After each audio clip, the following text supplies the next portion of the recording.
আমি সংবিধান না হলে নির্বাচন পরিবর্তন না হলে নির্বাচন করব না, কোথায় বলেছিলাম? তারপরে আমরা 14 করেছি, তারপরে আমরা 14 নির্বাচন গেছে। আপনার তখন তো মূল বিষয়টা ছিল কেয়ারটেকার গভর্নমেন্ট সরকার।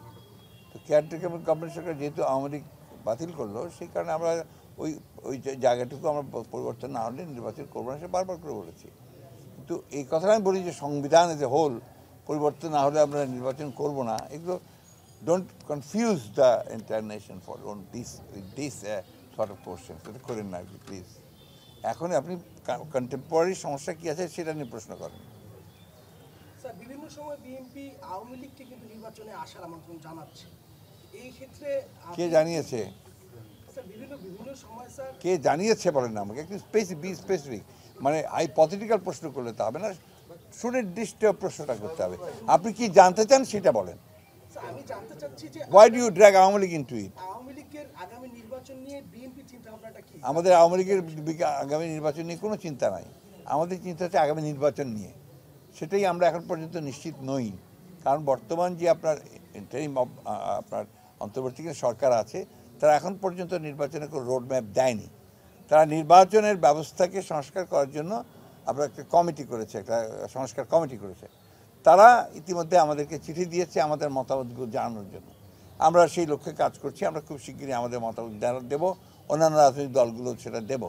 আমরা এই কথার উপরে সবচেয়ে জোর দিচ্ছি, বাংলাদেশের বর্তমান প্রেক্ষিতে সবচেয়ে জরুরি যে জিনিসটা প্রয়োজন, সেই জিনিসটা হচ্ছে যে একটি একদম অবাধ, নিরপেক্ষ, সকলের কাছে গ্রহণযোগ্য একটি নিরপেক্ষ নির্বাচন। এবং সেই নিরপেক্ষ নির্বাচনের পূর্বে নির্বাচন ব্যবস্থাকে সেই নির্বাচনের জন্য উপযোগী করে তোলার জন্য, লেভেল প্লেইং ফিল্ড তৈরি করার জন্য, তার জন্য উপযোগী করে তোলা, সেই বিষয়গুলো আমরা বলেছি। সেই সংস্কারগুলো দ্রুত করা প্রয়োজন।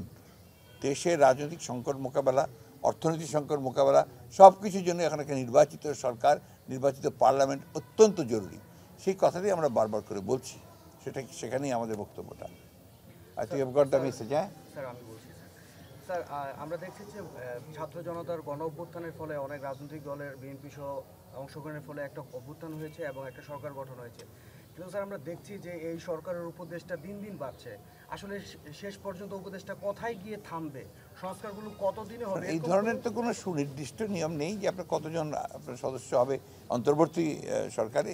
এটা তারা তাদের প্রয়োজন অনুযায়ী, আপনার একটা ইলেকটেড গভর্নমেন্ট যখন থাকে তখন দেখবেন 40 জন, 42 জন, 50 জন, 52 জনও করে। এরা তো এখন পর্যন্ত 21টা করেছে।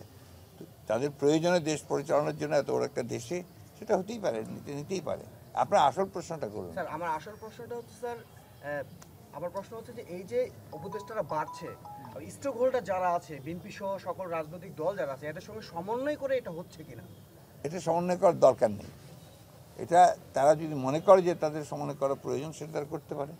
আলোচনা তো আমাদের ইতিমধ্যে 3বার করেছে। আর কাকে তারা সমন্বয়কারী বানাবে, উপদেষ্টা বানাবে, কাকে বানাবে না, এটার দায়িত্বটা সম্পূর্ণ হবে হচ্ছে প্রফেসর ডক্টর ইউনূসের, because is the chief adviser. এবং তারই দায়িত্ব হচ্ছে তার উপদেষ্টাটাকে, তার যারা সহযোগিতা করবেন তাদেরকে নেওয়া। এখানে আপনার আমাদের বাইরের দলগুলো কিছুই বলেন। এই কুকুরটাকে বন্ধ করা ভাই, দাঁড়াও, কুত্তাটা বন্ধ হোক একটু। শব্দই শোনা যায়, আমারটা শোনা যাবে না, তাই না? তাই তোমাদেরই তো বলা হচ্ছিল যে স্যার এখন শোনা যাবে না। তোর মনে হয় আমার শব্দ আর কুত্তার শব্দ বোধহয় একই রকম। হ্যাঁ,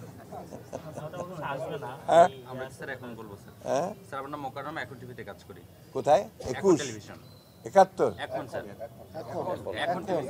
এখন। স্যার, আমরা দেখছি সাম্প্রতিক সময় একটা হজবরলা সৃষ্টি হয়েছে। সমন্বয়ক যারা উপদেষ্টা এসছেন তারা বিভিন্ন জায়গায় বিব্রতকর পরিস্থিতিতে পড়ছেন। আবার উপদেষ্টা পরিষদ গঠন নিয়েও নানামুখী সমালোচনা হচ্ছে সামাজিক যোগাযোগের মাধ্যমে।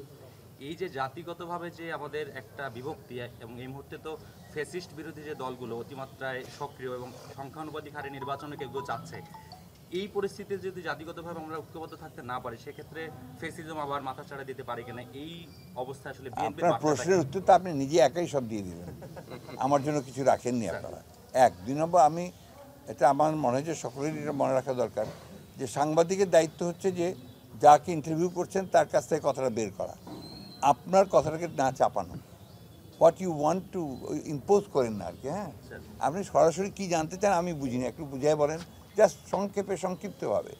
আমি স্যার জানতে চাচ্ছি জাতিগতভাবে ঐক্যবদ্ধ থাকতে বিএনপির আসলে দেশের মানুষের প্রতি বার্তাটা কি, যেহেতু বিএনপি এই সময় দেশের এই বার্তা তো আমরা ভাই সব সময় দিচ্ছি, আজকে 15 বছর ধরে দিচ্ছি যে এই জাতিকে রক্ষা করতে হলে সবচেয়ে বেশি যেটা প্রয়োজন সেটা হচ্ছে জাতীয় ঐক্য। ফ্যাসিবাদ আওয়ামী লীগ সরকার তারা যে কাজটা খুব সফলভাবে করেছে, জাতিকে বিভক্ত করে ফেলেছে। এই বিভক্তিটা দূর করে আমরা একটা ঐক্যবদ্ধ জাতি চাই। হ্যাঁ, মতামত ভিন্ন থাকতেই পারে, একটা গণতান্ত্রিক সমাজে গণতান্ত্রিক ব্যবস্থায় এক একজন এক একটা রাজনৈতিক মতামত থাকবে, মত থাকবে, বিভিন্ন বিষয় থাকবে, কিন্তু ঐক্যটা থাকবে কতগুলো মৌলিক বিষয়। একটা হচ্ছে বাংলাদেশের স্বাধীনতা সার্বভৌমত্বের বিষয়ে, একটা হচ্ছে যে বাংলাদেশের গণতন্ত্রের বিষয়ে, বাংলাদেশের মানুষের অধিকারের বিষয়ে। এই বিষয়গুলো হচ্ছে মৌলিক বিষয়, এখানে আপনার একটা ঐক্য থাকতে হবে। সেই ঐক্যটা রাখার জন্য চেষ্টা করেছি, আমরা সফলও হয়েছি। এই আন্দোলনকে বেগবান করার জন্য চূড়ান্ত পর্বে কিন্তু আমরা দেখেছিলাম প্রায় 63টা রাজনৈতিক যুগপৎ আন্দোলন করেছি, ডান বাম মধ্যপন্থী সব একসাথে নিয়ে। সেই দিক থেকে আমরা বলবো যেটা অনেকটা কাজ হয়েছে, এবং সেই কাজের ফলেই আমরা দেখেছি যে আপনার চূড়ান্ত অভ্যুত্থানের মধ্য দিয়ে বিজয় অর্জিত হয়েছে। এখন যেটা আমাদের দরকার, সবচেয়ে বেশি দরকার, যে কথা আমার কাছে সবচেয়ে মনে হয়, যে জাতি হিসেবে আমাদের অসহিষ্ণু হলে চলবে না, সহনশীল হতে হবে। এত বড় একটা 17 বছরের একটা জঞ্জাল, একটা আপনার গার্বেজ তৈরি করা হয়েছে, এটাকে সরাতে তো আপনি 17 দিনেও সম্ভব না, 17 মাসেও সম্ভব না। That's true, that is very frank. এর জন্য আপনাদের যারা আছেন তাদেরকে সময় দিতে হবে। তাদের প্রধান যে দায়িত্ব সেটা আমরা বারবার করে বলছি, যে তাদের সবগুলো সংস্কারে হাত দেওয়া আমরা মনে করি যে খুব বেশি প্রয়োজন নাই। সেটা নির্বাচিত যে পার্লামেন্ট আসবে, সেই পার্লামেন্ট সেই কাজগুলো করবে। এখানে এই সরকারের মূলত দায়িত্ব হবে ওই নির্বাচনের জন্য একটি আপনার লেভেল প্লেইং ফিল্ড তৈরি করা, এবং সকলে যেন ভোট দিতে পারে এবং সকলে যেন অংশগ্রহণ করতে পারে, তার জন্য একটা কাজ তৈরি করা। আর সেই ভোটে রিগিং করার যে ব্যবস্থাগুলো আমলি করে গিয়েছিল, সেটাকে নির্মূল করে নিরপেক্ষ লোকজন থেকে নির্বাচন পরিচালনার জায়গায় বসানো, বিচার বিভাগকে নিরপেক্ষ করা, অ্যাডমিনিস্ট্রেশনকে নিরপেক্ষ করা, এই নির্বাচনকে সুষ্ঠু করার জন্য এটাই হচ্ছে প্রধান কাজ। স্যার সংখ্যানুপাতিক হারে নির্বাচনে বিএনপির অবস্থানটা না, আমরা সংখ্যালঘু নির্বাচন একেবারেই আমরা রিজেক্ট করেছি। বাংলাদেশের প্রেক্ষাপটে এটা সম্ভব না। স্বৈরাচার পতনের আগে বিএনপি কিন্তু সাধারণ মানুষের কথাগুলো কিন্তু খুব ভালোভাবে বলেছে, এখনো বলছে। বর্তমান যে পরিস্থিতি, সেই পরিস্থিতিতে বাজারের প্রেক্ষাপটটা একদমই ভিন্ন। অত্যন্ত একদম মানে আপনি অত্যন্ত গুরুত্বপূর্ণ জরুরি একটা কথা বলেছেন। এই প্রশ্নটা আজকাল আমাদেরকে আর কেউ করে না। বাংলাদেশের প্রবলেমটা একটা হচ্ছে কি জানেন, কিছু মনে করবেন না আপনারা, আমি যে কথায় কথায় আপনার কবিতার কথা বলি, রবীন্দ্রনাথ ঠাকুরের কথা বলি। রবি ঠাকুরের একটা চমৎকার একটা কবিতা আছে, যদি পারবেন এটা কেউ পড়বেন। সেই কবিতার নাম হচ্ছে আপনার দুরন্ত আশা।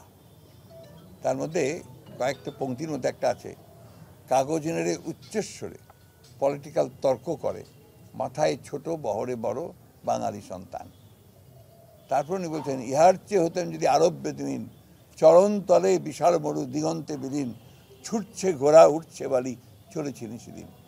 অর্থাৎ সেই ওই বহুদিন আগেও রবীন্দ্রনাথ ঠাকুরের এই উপলব্ধি হয়েছিল যে বাংলাদেশের মানুষ পলিটিক্স খুব পছন্দ করে, উচ্চস্বরে কথা বলতে পছন্দ করে, টেবিল থাপড়ে কথা বলতে পছন্দ করে, রাজনীতি সবাই করে। ভালো কথা, একটা যদি আপনার রাজনৈতিকভাবে সচেতন হয়ে ওঠে, সেটা তো সবচেয়ে জরুরি, আমাদের সেটা হয়েছে। তো সেটাকে আবার পজিটিভ ওয়েতে নিতে হবে, কারণ ইতিবাচক নিতে হবে। এই এত বড় একটা অভ্যুত্থানের পরে আমরা যদি একটু ধৈর্য না ধরি, তাহলে তো হবে না। মুহূর্তের মধ্যে এই গভর্নমেন্টকে আমরা নাকচ করে দিচ্ছি। দুর্ভাগ্যক্রমে আমাদের এক একজন এক একটা কথা বলছেন, কেউ বিপ্লবের কথা বলছেন, কেউ আপনার নির্বাচনের কথা বলছেন, কেউ আপনার বলছেন যে এরা সমস্ত ওই ফ্যাসিস্টদের দোসর দালাল, এই যাকে যেভাবে পারছে করছে। আমি মনে করি যে এখন যেটা দরকার সেটা হচ্ছে সহনশীলতার সঙ্গে আপনি জনগণের কাছে জনগণ কি চায় সেটা জানা। সেই জনগণ যেটা এই মুহূর্তে চায়, আমরা যেটা অ্যাসেস করে দেখেছি যে তারা একটা একদম নিরপেক্ষ সকলের অংশগ্রহণের মধ্যে একটা সুন্দর নির্বাচন চায়। এই নির্বাচনটাকে নিশ্চিত করার জন্য যত সংস্কার দরকার সেটাও করা প্রয়োজন বলে আমরা মনে করি। সেজন্য আমরা বলেছি যে যৌক্তিক সময়ের মধ্যে আপনার একটা নির্বাচন করতে হবে, তার রোড ম্যাপটা সরকারকে দিতে হবে। অন্যদিকে গতকাল আমি কথা বলেছি যে এখন অর্থনীতির দিকটা ওই সরকারকে দেখতে হবে, দ্যাটস দ্য রিয়ালিটি। আপনি যে কথা বলছেন, আমি এসেই খোঁজ নিয়েছি এখানে চালের দাম কত, আলুর দাম কত, সবজির দাম কত, পেঁয়াজের দাম কত, মরিচের দাম কত, অনেক বেড়ে গেছে। এখনই আমাকে আমার বাসায় আমাদের একজন দিদি আছেন, কাজ করেন এখানে আমাদের সঙ্গে, উনি বললেন যে চালের দাম ছিল 60 টাকা, এখন হয়ে গেছে 70 টাকা। তো এটা তো আমাদের সাধারণ মানুষের জন্য কষ্টকর। আমার মনে হয় যে সরকারের এই দিকটাতে বেশি গুরুত্ব দেওয়া উচিত। How to bring down the prices, এই কাজটা তাদের সব সময় পলিটিক্স করলে তো হবে না, কাউকে অর্থনৈতিক কাজটা করতে হবে। তো সেই দিকটা একটু নজর দেওয়া উচিত বলে মনে করি। এবং আমি আশা করি সরকারের মধ্যে আপনার অত্যন্ত যোগ্য মানুষেরা আছেন, আমাদের প্রধান উপদেষ্টাই সবচেয়ে যোগ্য মানুষ, তারা এই ইকোনমিটাকে একটু স্ট্রিমলাইন করার জন্য, দামগুলো কমিয়ে নিয়ে আসার জন্য যা যা পদক্ষেপ নেওয়া দরকার সেই পদক্ষেপগুলো তারা নেবেন, এটি আমি আশা করি। কেমন আছো বলো?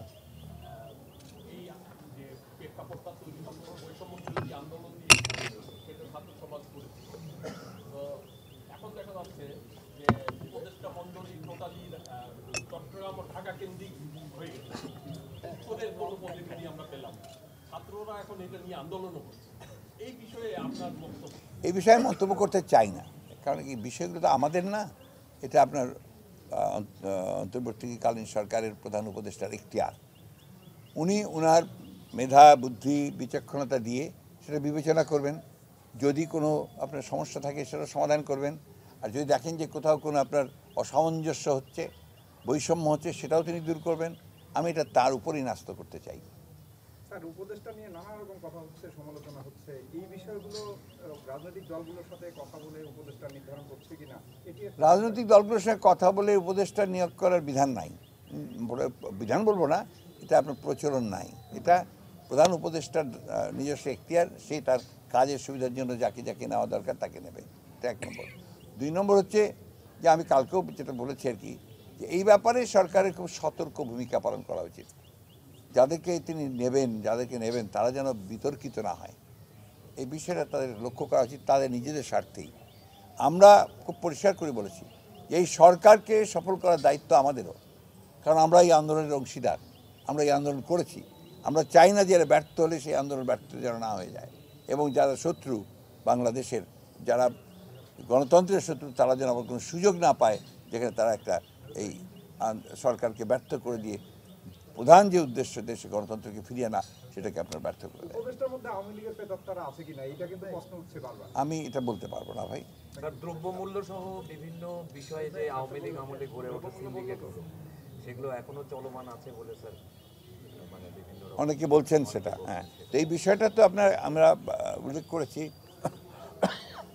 যারা দায়িত্বে আছেন তারা সেই দায়িত্বটা সুচারুরূপে পালন করবেই বলে আমরা বিশ্বাস করি।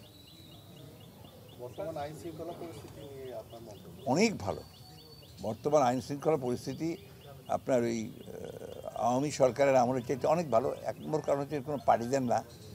2 নম্বর হচ্ছে যে একটা ভয়াবহ একটা ধ্বংসের মধ্য থেকে তা ওই সময় তুলে নিয়ে এসে, যেখানে পুলিশ বাহিনী সম্পূর্ণ ফেল করেছিল, সেখান থেকে নিয়ে এসে আবার তারা একটা সিস্টেমে নিয়ে এসছে, আপনার একটা ডিসিপ্লিনের মধ্যে নিয়ে এসছে, এটাই তাদের বিরাট সফল, এবং আমি বিশ্বাস করি যে তারা আরও সফল হবে।